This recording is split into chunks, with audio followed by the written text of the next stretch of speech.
South Africa is home to world-class beauty and world-class crime.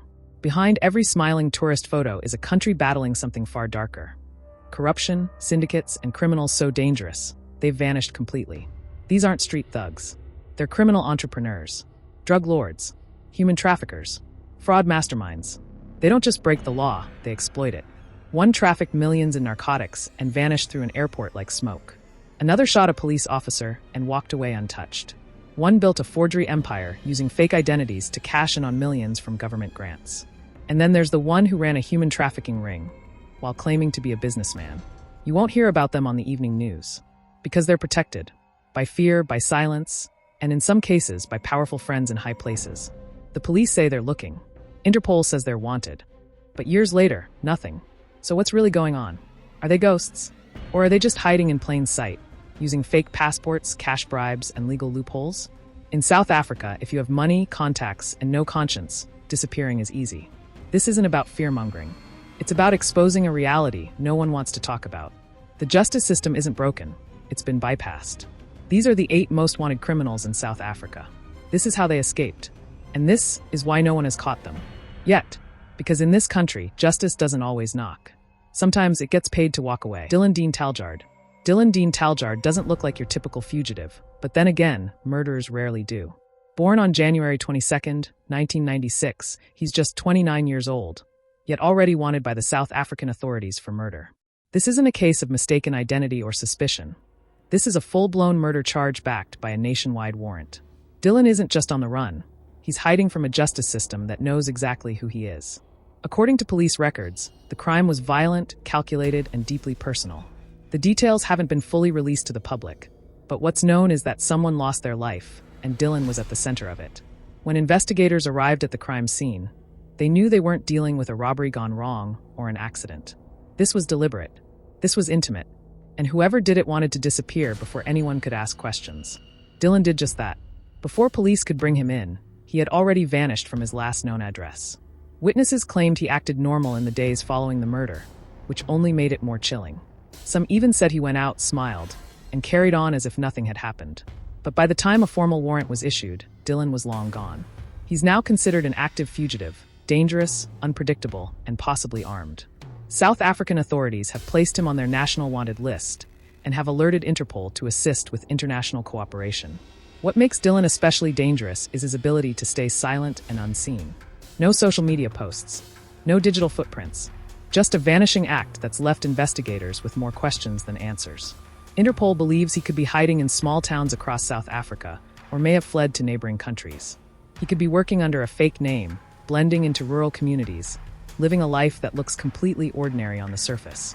But behind that new identity is a man wanted for taking a life, and that truth doesn't disappear.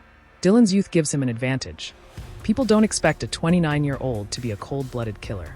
He has time, energy, and possibly allies helping him stay ahead of law enforcement.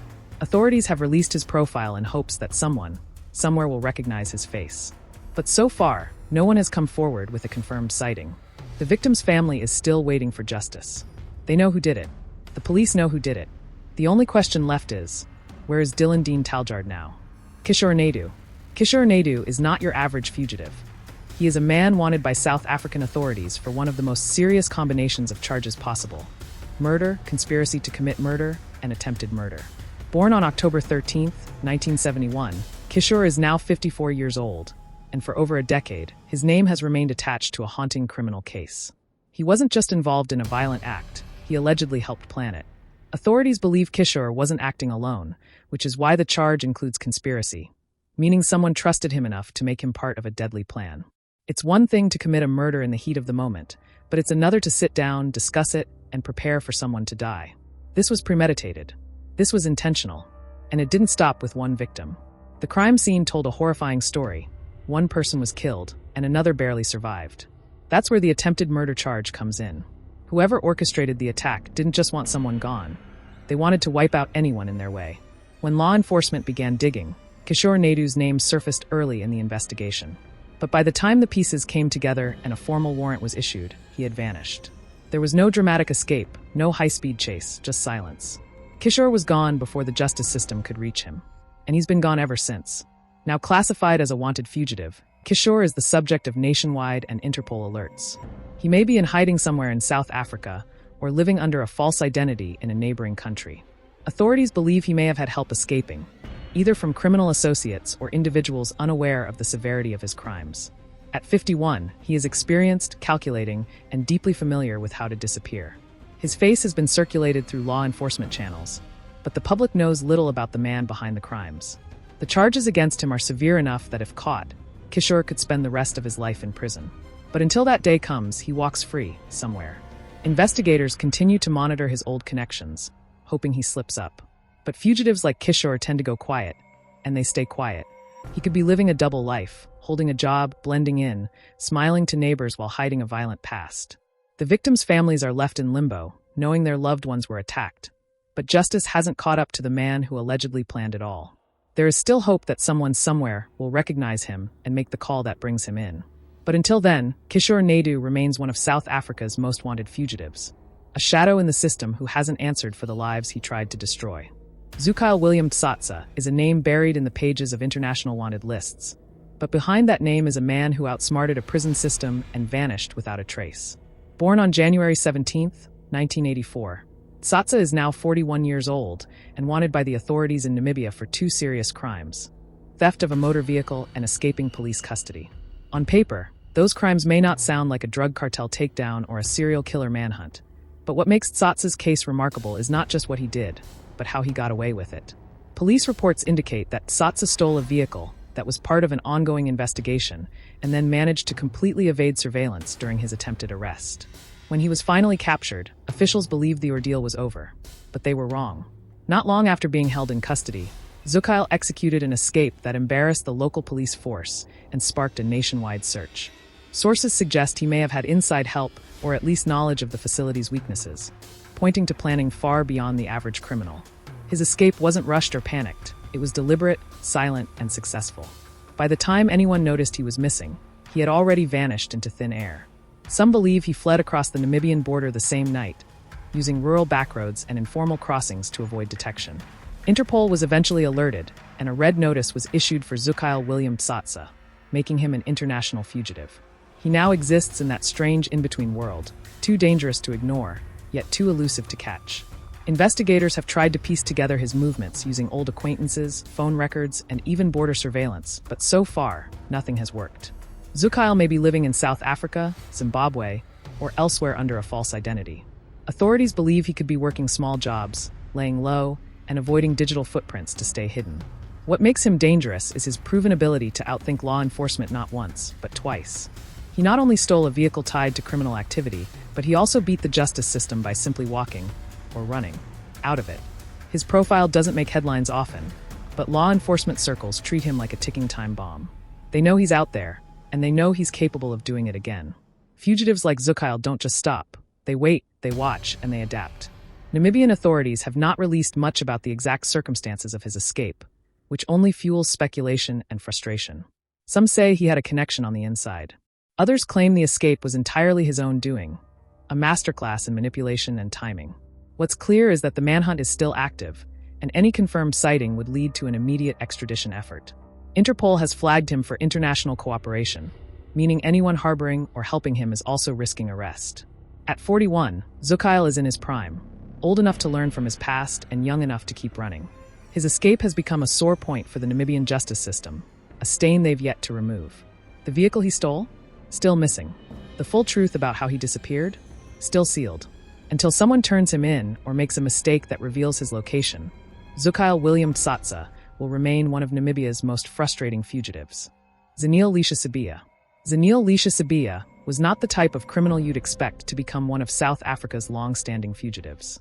On November 8, 2011, she walked calmly through Johannesburg's or Tambo International Airport, blending in with thousands of other passengers. At first glance, she appeared to be just another woman on a business trip or perhaps visiting family abroad. But according to police, she was allegedly involved in a much darker mission that day: trafficking illegal substances through one of Africa's busiest airports. Authorities believe that she was part of a larger drug distribution network operating across national borders. Her calm demeanor and lack of panic made her invisible to the untrained eye. She passed through the terminal without being stopped, questioned, or detained. By the time officials realized she was involved in illegal activities, Zanil had already disappeared. It wasn't until 2 years later, on December 6, 2013, that the Kempton Park Magistrates Court issued a formal arrest warrant. The charge was clear: dealing in illegal substances. The court requested she be brought before them immediately to face the charges. But there was one major problem: no one knew where she was. Her case was assigned to the International Airport Police Station, under the case number 90/11/2011. Despite the serious nature of her charges, Zanil's physical description in the system was alarmingly vague. Police had her gender, eye color, and hair color, but her height, weight, and build were all listed as unknown. It was as if she had deliberately erased her identity to make herself harder to trace. Investigators quickly realized they were dealing with someone who had planned her escape very carefully. Constable Matt Sapala, the investigating officer, followed every lead but kept running into dead ends. Even today, he remains the contact point for anyone with information. Years after the crime, her name is still active in police databases as wanted. What makes this case so chilling is the complete silence that followed her disappearance. There have been no confirmed sightings, no financial transactions, and no social media traces. It is suspected that Zanil may have used forged documents to leave the country undetected. Others believe she could be living under a new identity somewhere within South Africa. Some think she might be operating within another criminal network, helping others disappear just like she did. The truth is, she could be living next door to someone right now, and they wouldn't even know it. She may seem like an ordinary woman, a mother, a worker, a friend, but she is a fugitive. The drugs she allegedly trafficked have likely ruined lives, destroyed families, and contributed to addiction across communities. And while her name rarely appears in headlines, her story is a silent reminder of how the system can be manipulated. Until someone comes forward, until one small tip brings her back into the light, Zanil Leisha Sabia will remain South Africa's most invisible fugitive. Wilson Dan Kosi. Wilson Dan Kosi might not look like a criminal mastermind at 73 years old, but the law says otherwise. Born in 1952, Wilson is now officially wanted by the Kingdom of Eswatini for a very specific and increasingly serious crime: violation of the Game Act. This isn't just a case of someone stepping into the wrong hunting ground or accidentally poaching a protected animal. This is a targeted, willful disregard for conservation law. The Game Act in Eswatini exists to protect endangered wildlife and national biodiversity, and breaking it is considered a criminal offense, especially when tied to poaching networks. Authorities believe Nkosi was involved in illegal hunting or trade of protected species, possibly working with or supplying larger trafficking rings. This isn't just an environmental crime. It's a black market economy built on blood, extinction, and silence. According to investigators, Nkosi's actions may have contributed to the death or trafficking of species that are rapidly disappearing from the planet. Eswatini takes these violations seriously, especially with rhino horn and elephant ivory fetching high prices in underground markets. Officials suspect Nkosi had knowledge of the terrain, knew how to bypass patrol routes, and may have received tips from insiders. By the time law enforcement started closing in, Wilson had already disappeared. It's unclear whether he fled Eswatini or simply melted into one of its more remote communities. At 73 years old, many underestimated his ability to evade capture, but his years of experience may have helped him stay ahead. Despite his age, Nkosi has proven to be a difficult man to track, with no digital trail and limited known associates. He likely worked under the radar for years, participating in poaching activities that required precision and secrecy. His actions aren't just illegal. They've harmed ecosystems, devastated animal populations, and fueled organized crime. Eswatini authorities, frustrated by the loss of wildlife and rising poaching activity, filed for international assistance, triggering an Interpol alert. Now, Nkosi's name sits among other international fugitives, not for murder, but for a crime that many believe is just as permanent: the erasure of life from the wild. He is believed to be connected to broader networks that exploit protected parks and sell their bounty to foreign buyers. Although the crime might not seem violent at first glance, its consequences are violent. Whole species vanish, rangers are killed, and corruption deepens. Nkosi is more than a poacher. He's part of a system that profits from extinction. At his age, Wilson may appear harmless, perhaps even mistaken as a grandfather figure in public.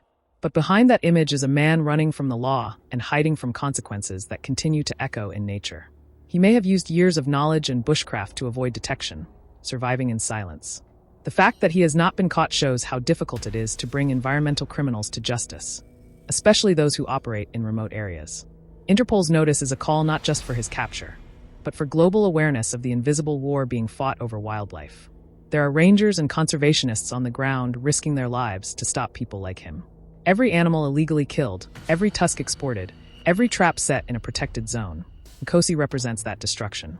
Authorities continue to ask the public to report any sightings, as his name remains active on international lists.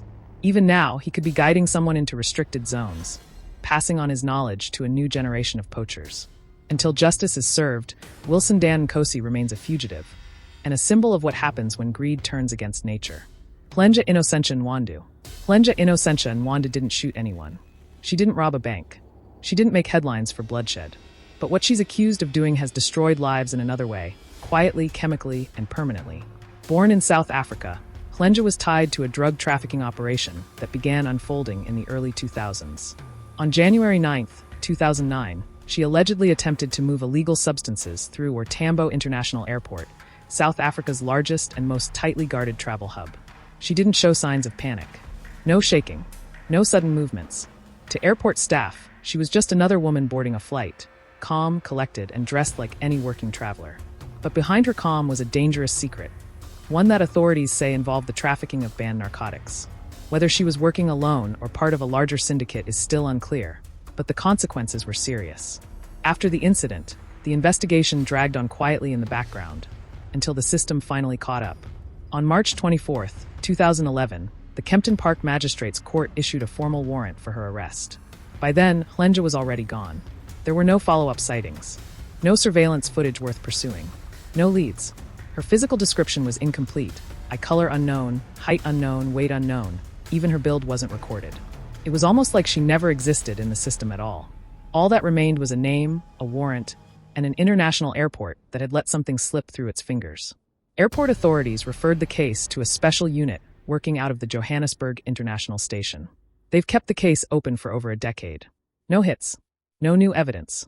No closure. What's terrifying is that Helena could be anywhere, in South Africa, in Europe, in Asia. She could be living a completely new life under a different name, far away from the charge she left behind. Dealing in illegal substances isn't just about breaking the law. It's about feeding an industry that tears communities apart. The drugs she allegedly helped move might have fueled addiction, violence, and death. But she's never stood trial. She's never answered for what happened. The victim here isn't just the state. It's every person affected by the drugs that pass through her hands. The silence around her case is almost eerie. No one has come forward. No one has identified her. It's as if she practiced how to vanish before the crime even took place. She didn't need violence to disappear. Just timing, preparation, and nerves of steel. Until someone spots her or confesses to helping her vanish, Helena Innocentia Wandu will remain a ghost in the system. A fugitive from justice with a plane ticket to nowhere. Florence Melo Zendi. Florence Melo Zendi is not a name most people recognize, but in the world of international law enforcement, it carries serious weight. Born on August 18, 1969, Florence is now 56 years old and considered one of the key figures in a high-level drug trafficking network that spanned continents. She is currently wanted by Brazilian authorities for her alleged involvement in international drug trafficking, a crime that has earned her a place on Interpol's Red Notice list. According to Brazilian officials, Florence was not just a mule or a minor player. She was part of the logistical brain of a syndicate smuggling narcotics across borders. Authorities believe she was involved in orchestrating shipments of narcotics that entered Brazil and were funneled into Europe, Asia, and possibly parts of Africa. What's shocking is how quiet her life seemed from the outside. No major arrests, no flashy assets, no criminal record that would raise red flags. She lived in the shadows, moving from city to city, possibly using fake documents and aliases to stay under the radar. Brazilian prosecutors allege that Florence handled routes, drop points, and coordinated with middlemen in other countries. This wasn't amateur crime. This was international logistics built on poison, money, and silence. For years, she operated beneath the surface, until investigators connected her to a massive drug seizure that unraveled a portion of the network. The operation had been under surveillance for months, and Florence's name appeared repeatedly in encrypted messages and burner phone records. By the time a warrant was issued for her arrest, Florence had already vanished. Brazil formally listed her as a fugitive, issuing an Interpol Red Notice that would alert border agents worldwide. She is suspected of using advanced methods to avoid detection, including passport manipulation, identity fraud, and disappearing into diasporic communities. Unlike impulsive criminals who act on desperation, Florence was cold, methodical, and incredibly careful. She didn't leave fingerprints or trails, and she knew how to play the long game. Despite her age, 53 years old, She is believed to still be active and potentially dangerous, not because of violence, but because of her ability to outthink law enforcement. Interpol has released her photo, but her current location remains unknown. She could be hiding in plain sight, working under a new identity in a quiet suburb, or continuing operations somewhere under the protection of organized crime. This level of evasion requires resources, connections, and a deep understanding of how international systems work. Brazilian authorities continue to pursue the case aggressively, hoping for a tip that leads to her capture. They believe she holds key information that could take down an entire network of drug suppliers and distributors. But Florence has made a career out of disappearing, and unless someone close to her talks, she may stay hidden for years to come. Interpol's databases flag her as an international priority, meaning any verified sighting could result in an immediate extradition request. However, there are fears that Florence may have already relocated to a country with weak extradition laws or corrupt systems that will protect her. She's not just a fugitive, she represents a failure in the global war on drugs. Her freedom is proof that with enough planning, money, and silence, even the most wanted can stay invisible. The drugs she helped move have likely destroyed thousands of lives, fed addiction epidemics, and empowered violent criminal organizations. Yet, while law enforcement chases her shadow, she remains silent, invisible, and powerful. Until someone sees her, recognizes her, and speaks up, Florence Melo's Ndiaye will remain one of the most elusive women in international crime. Zukile. Bhekumusa Mawillis Shiba. Bhekumusa Mawillis Shiba isn't a name you'll see on most headlines, but in the eyes of the Eswatini government, he's a wanted man. Born on June 25, 1979, and now 46 years old, Shiba is accused of committing a crime that has far-reaching consequences, not just for humans, but for the natural world. He is wanted by Eswatini for violating the Game Act, a law that exists to protect the nation's fragile wildlife and ecosystem. At first glance, Game Act violations might not seem serious compared to crimes like murder or robbery, but what they represent is something much deeper. When someone breaks the Game Act, they are often contributing to the illegal poaching industry, an underground economy that feeds on extinction. Authorities believe Shiba participated in or facilitated the illegal hunting, capturing, or trading of protected animals. These are not petty crimes. They are often tied to organized criminal networks, trafficking endangered species like rhinos, elephants, and pangolins across international borders. The damage caused by poaching is irreversible. Entire animal populations are being wiped out faster than they can recover. In Eswatini, where wildlife is both culturally sacred and economically vital through tourism, this crime is seen as a betrayal of the land. Shiba allegedly carried out his activities in remote areas, using knowledge of terrain and possibly inside information to avoid detection. By the time officials traced the evidence back to him, Shiba had already vanished. A warrant was issued for his arrest, and his name was added to law enforcement databases across the region. He became another fugitive in the growing war between conservation and crime. At 43, Shiba still has the physical endurance and survival skills to remain hidden in rural landscapes for long stretches of time. Investigators believe he may be moving between bush camps and rural communities, possibly under the protection of other poachers or enablers. Unlike many fugitives, Shiba leaves behind no credit trail, no cell phone records, and no online activity. He is what some officers call a ghost in the forest. What's especially frustrating for authorities is that while he runs, the consequences of his crimes remain: dead animals, broken ecosystems, and an ongoing threat to biodiversity. The Game Act was created to prevent exactly this kind of destruction, and now it is being tested by men like Shiba. Wildlife rangers in Eswatini continue to face violence, threats, and danger from poaching operations. The people risking their lives to protect the animals are often outgunned, outnumbered, and underpaid. Meanwhile, fugitives like Shiba slip through borders and continue their work under new identities. Interpol and local authorities have flagged him for monitoring, but without a clear sighting, he remains a step ahead. Every week he stays free, another animal may be lost, another illegal deal may be made, another snare may be set in a protected zone. This isn't just about wildlife, it's about power, greed, and the silent war being waged in Africa's last wild places. The damage caused by people like Shiba affects future generations and threatens entire ecosystems. He may not carry a gun in a city street, but the weapons used in wildlife crime are just as deadly. Authorities urge anyone with information to come forward, because justice for nature is justice for all. Until then, Bhekumusa Mawillis Shiba remains a fugitive, a wanted man, and a reminder that sometimes the most dangerous crimes are the ones committed far from public view.